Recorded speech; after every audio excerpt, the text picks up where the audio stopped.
नमस्कार मित्रों, आप सबका मेरे इस चैनल सापेक्ष पे स्वागत है।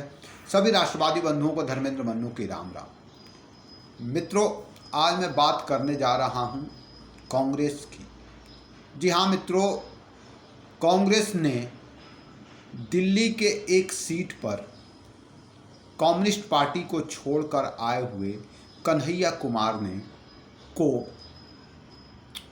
सीट इलेक्शन में उतारा है, लोकसभा चुनाव में कैंडिडेट के रूप में उतारा है। और जब से उतारा है जब से उन्हें टिकट दिया तब से वहाँ पे बवाल मचा हुआ है। जी हाँ मित्रों, कांग्रेस के नेता ये अरविंदर सिंह लवली जो कि अध्यक्ष थे, उन्होंने इस्तीफ़ा दे दिया है। वैसे उन्होंने आज अभी क्लियर किया है कि वो पार्टी को से उन्होंने इस्तीफ़ा नहीं दिया है, केवल पद से इस्तीफ़ा दिया है। तो मित्रों, पूरा जो कांग्रेस का कार्यकर्ता दल है वो कन्हैया कुमार का विरोध करने पे उतरा हुआ है, सड़कों पर बवाल मचा हुआ है। पूरे न्यूज़ चैनलों में सुर्खी बना हुआ है और मतलब कि अट्रैक्शन बना हुआ है, मेन अट्रैक्शन। आखिर ऐसा क्यों है? अचानक कांग्रेस में ऐसा उथल पुथल क्यों मचा कन्हैया कुमार को सीट देने पर? मित्रों, इसके लिए हमें कांग्रेस की विचारधारा पे एक बार सोचना पड़ेगा। कांग्रेस की विचारधारा एक ऐसी विचारधारा थी जो समाजवादी भी थी और राष्ट्रवादी भी थी। वो सारे विचारधाराओं को मिलाकर एक विचारधारा बनती थी जो कि सबको ग्राह्य थी, सर्वग्राह्य थी। कोई भी ऐसा नहीं महसूस करता था कि कांग्रेस मेरी पार्टी नहीं, हमारी विचारधारा उसकी विचारधारा से मिल नहीं खाती। कहीं ना कहीं सभी अपने आप को कांग्रेस से रिलेट करते थे। ये हाल कार्यकर्ताओं का भी था और नेताओं का भी था। इसके विपरीत दो मतलब मेन विचारधाराएं, लेफ्ट और राइट, मतलब वामपंथ और दक्षिण पंथ जो कहा जाता है, जिसे वामपंथियों का एक्सट्रीम जो हिंसात्मक चेहरा था वो सबको ग्राह्य नहीं था। वो बहुत खतरनाक विचारधारा थी जो भारतीय जनमानस को कहीं से स्वीकार्य नहीं था। साथ ही वो विचारधारा बाहर से आयातित थी, जिसका कोई भी हीरो यहाँ का नेता नहीं था, बल्कि मार्क्स, लेनिन और माओ के सिद्धांतों पर वो चलने वाली पार्टी थी, जो कि सत्ता को बंदूक की नोक से निकली हुई, बंदूक की नाल से निकली हुई चीज़ बताती थी। तो इसलिए यहाँ की शांति प्रिय यहाँ का समुदाय कहीं से भी उसे एक्सेप्ट करने को तैयार नहीं था। बहुत हद तक वामपंथियों ने अपने आप को ग्राह्य बनाया भी, गरीबों और जो दबे कुचले लोगों को उकसाकर उन्हें हिंसात्मक रूप से अपना एक पैरेलल संगठन चलाया हिंसात्मक, लेकिन वो कभी भी पूरी तरह से सफल नहीं हो पाया और वो बिल्कुल छीट फूट और जो स्वार्थी तत्व थे उन तक ही सिमट कर रह गया। दूसरी तरफ भाजपा की हिंदू विचारधारा पार्टी, भाजपा नहीं कहूँगा, एक हिंदू विचारधारा पार्टी थी जो कि बहुसंख्यक वर्ग को सपोर्ट करती थी। इस विचारधारा को भी बहुत ज़्यादा हवा नहीं मिली आज़ादी के बाद, क्योंकि यह ऐसा लगता था कि कैसे किसी एक आदमी को एक पक्ष का, एक मतलब कि धर्म का पोषण किया जा रहा हो और बाकी को नेग्लेक्ट किया जा रहा हो। ऐसे में यहाँ की विश्व बंधुत्व की भावना रखने वाली जनता जो थी उसने कांग्रेस को चुना, लेकिन कांग्रेस ने इसका इस्तेमाल सिर्फ और सिर्फ सत्ता में रहने के लिए किया।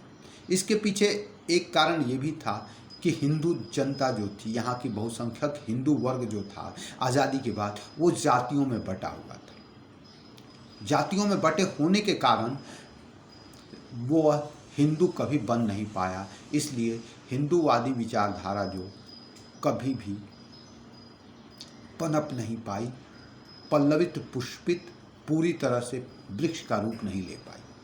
तो कांग्रेस इस बीच में कांग्रेस जो थी वो और दूसरी तरफ एक मुस्लिम जो धर्म मजहब था वो संगठित रूप से वोट देता था। उसका 10% या 12% जितना भी वोट रहा हो आज़ादी के बाद, वो संगठित रूप से एक वोट करता था, किसी को भी वोट करता था, कांग्रेस को ये संगठित रूप से करता था।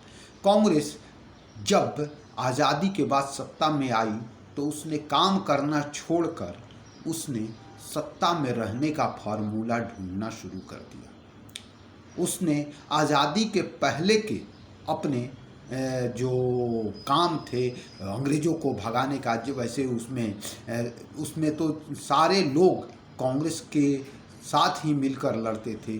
दो ही गरम दल थे, एक गरम दल, एक नरम दल। नरम दल के सारे लोग जो सत्याग्रह में विश्वास रखते थे वो कांग्रेस के साथ थे, और दूसरा था जो कि गर्म दल, जो हिंसात्मक रूप से अंग्रेज़ों को भगाना चाहता था, उसने अपना अलग, तो दो भाग में वहाँ पे भी बटा हुआ था। लेकिन आज़ादी के बाद ये सारी सत्ता जो है वो कांग्रेस के हाथों में आई, क्योंकि वो नरम दल का प्रतिनिधित्व करता था, वो अहिंसात्मक लड़ाई का प्रतिनिधित्व करता था गांधी जी के नेतृत्व में। तो ऐसे में जो हिंसात्मक थे उन्हें कहीं न कहीं मार दिया जाता था। वो या तो फांसी पे चढ़ा दिए जाते थे या फिर गोलियों द्वारा अंग्रेज़ों की उड़ा दिए जाते थे।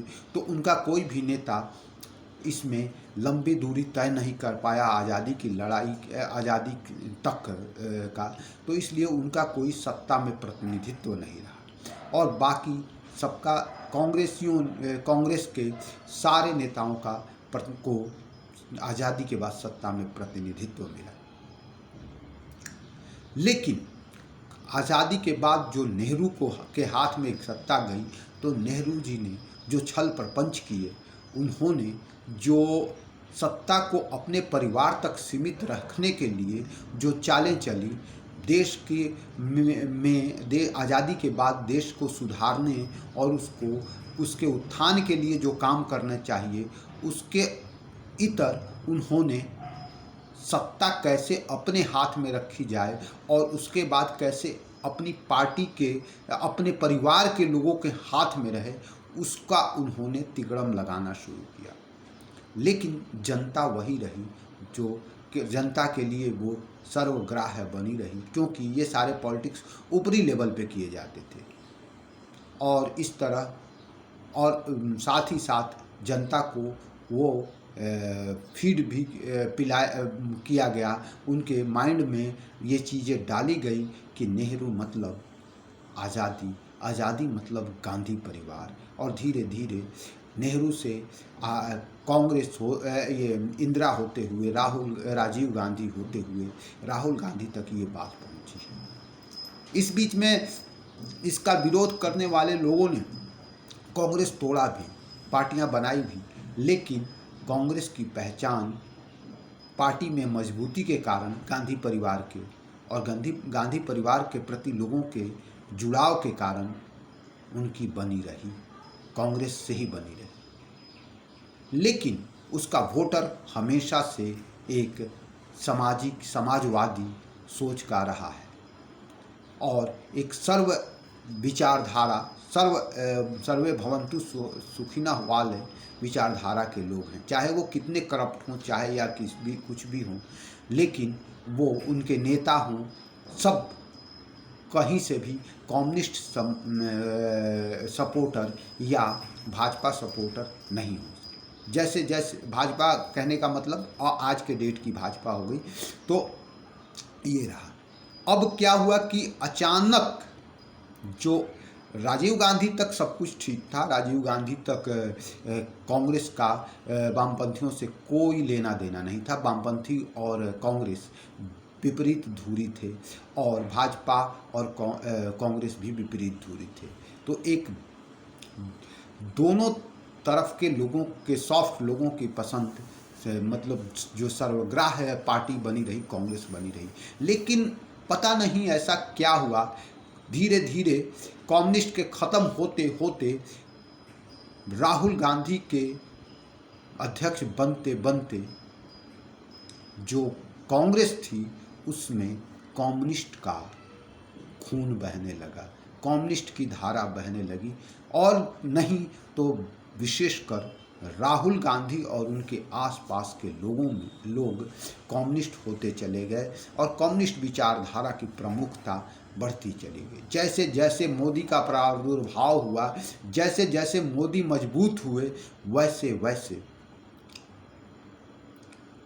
पार्टी कम्युनिस्ट होती चली गई, ऊपर के लोग। लेकिन जनता और निचले नेता ऐसा नहीं कर पा रहे हैं, ऐसा पचा नहीं पा रहे हैं जो सदियों से, या सदियों से नहीं कहूँगा, अपना जीवन कांग्रेस कार्यकर्ता और नेता के रूप में खपा रहे हैं। उन्हें कम्युनिस्ट के इन आयातित लोगों का, अब इस कम्युनिस्ट के करीब होने का फ़ायदा ये हुआ कि कम्युनिस्ट चूँकि ख़त्म हो गई तो उसके नेता अपने व्यक्तिगत फ़ायदे के लिए कांग्रेस भी ज्वाइन करने लगे। और इस तरह कन्हैया कुमार ने कम्युनिस्ट छोड़कर कांग्रेस में जंप लगाया और राहुल गांधी ने भी उनको सहर्ष स्वीकार किया, क्योंकि कम्युनिस्टों की सबसे बड़ी चीज़, सबसे बड़ा जो प्लस पॉइंट होता है, भले ही उनका वोट बैंक न हो, लेकिन पूरा मीडिया और प्रचार तंत्र जो होता है उनका होता है। आप समझ लीजिए कि सांस्कृतिक संस्थाओं में जश्न और से लेकर सारे ये इप्टा तक कितने जलेश प्रलेश जितनी साहित्यिक ये हैं ग्रुप्स हैं, सब वामपंथी हैं। भले ही उनका वोट ज़ीरो हो, वो कहीं सीट न जीतती हो, लेकिन पूरे देश में जितने छात्र संगठन हैं, जितने पत्रकार हैं, सब वामपंथी सोच विचार के। मतलब नीचे से कुछ नहीं है, लेकिन ऊपर प्रचार तंत्र उनका तगड़ा है।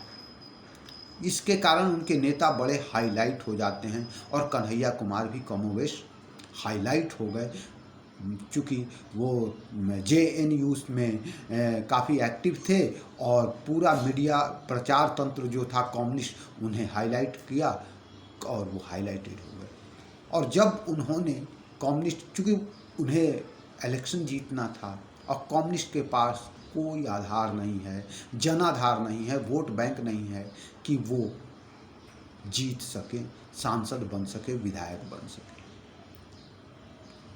अपने गृह नगर से खड़ा होने के बावजूद कन्हैया कुमार पिछली बार इलेक्शन हारे थे 2 से 3 लाख वोटों के बीच से। ये स्थिति थी। अगर आज के डेट में किसी कम्युनिस्ट को जीतने की, नेता को जीतने की इच्छा हो, तो वो जीतना चाहता है तो वो सीधे केरल की तरफ ही रुख कर सकता है, वहीं से जीतने की संभावना बन सकती है। इसके अलावे और कहीं से जीतने की संभावना नहीं। ऐसे में कन्हैया कुमार को सांसद बनने के लिए कांग्रेस ज्वाइन करना पड़ा। कम्युनिस्ट में इसका नाराज़गी भी थी इसमें, जिसके कारण उन्हें पूर्णिया कम्युनिस्ट ने नहीं छोड़ा। पूर्णिया कह रहा हूँ, ये सीट जो पिछली खड़े थे वो सीट उन्होंने नहीं छोड़ा और कम्युनिस्ट ने वहाँ से अपना कैंडिडेट, इंडिया गठबंधन के अंतर्गत जो मिला था एकमात्र सीट, उससे वो अपना कैंडिडेट खड़ा कर दिया। अब कन्हैया कुमार कहीं से लड़ना चाहते थे तो उन्हें कांग्रेस ने दिल्ली से सीट दे दिया, लेकिन दिल्ली के कार्यकर्ता भी अपने आप को ठगा हुआ महसूस कर रहे हैं, नेता अपने आप को ठगा हुआ महसूस कर रहे हैं, क्योंकि उन्हें लग रहा है कि हमने इतने दिनों तक मेहनत किया और कोई ऊपर से आया और उसे टिकट दे दिया गया। और यह इसी कारण से पूरा बवाल मचा हुआ है कांग्रेस के दिल्ली शाखा में, और इस्तीफे दिए जा रहे हैं, सड़कों पर नारे लग रहे हैं। कन्हैया कुमार, हो सकता है अब देखिए क्या होता है, कन्हैया कुमार को पार्टी वापस लेती है या नहीं। मुझे नहीं लगता है कि राहुल, क्योंकि राहुल गांधी में जो एक अकड़ है, जो एक घमंड है, जो अपने आप जो एक युवराज और राजा का बेटा होने का गर्व है और घमंड है, वह उन्हें झुकने नहीं देता। वो किसी बात पे न तो अपनी गलती स्वीकारते हैं, न वो पीछे मुड़ने का स्वांग भी करते हैं। वो अकड़ जाते हैं कि हम जो हैं सो हैं, हम जो कह रहे हैं सो कह रहे हैं। तो ये यही पार्टी को ख़त्म भी कर रही है उनकी यही सोच।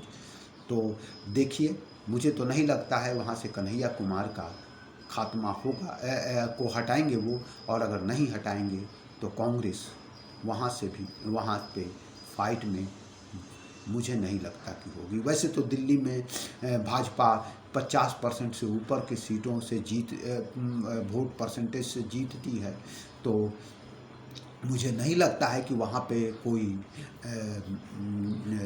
चांस भी है कांग्रेस के लिए या आप के लिए। लेकिन फिर भी जो मुख्य विपक्षी दल यही हैं और आम आदमी पार्टी और कांग्रेस में गठबंधन हो चुका है, तो कुछ भी हो सकता है। जीतने का चांस इनके अलावे और किसी को, अगर भाजपा से लोग नाराज़ हुए तो यही जीतेंगे। तो इसलिए सेकंड नंबर वाली पार्टी कब एक नंबर बन जाती है पता नहीं चलता। तो इसलिए दिल्ली से थोड़े चांसेज होते हैं। तो देखिए क्या होता है। लेकिन फिर एक बात, कांग्रेस में उथल पुथल मचा हुआ है दिल्ली कांग्रेस में, और कन्हैया कुमार कम्युनिस्ट छोड़कर कांग्रेसी बने कन्हैया कुमार पता नहीं अभी चुनाव लड़ पाएंगे कि भी नहीं। उनके किस्मत में सांसद बनना लिखा है या नहीं। तो आज के वीडियो में इतना ही। सभी मित्रों को धर्मेंद्र मन्नू की राम राम। मेरा ये वीडियो कैसा लगा प्लीज़ बताइएगा, और मेरा चैनल सब्सक्राइब कीजिए। अच्छा लगे वीडियो तो शेयर कीजिए, लाइक कीजिए, कमेंट कीजिए। जय श्री राम।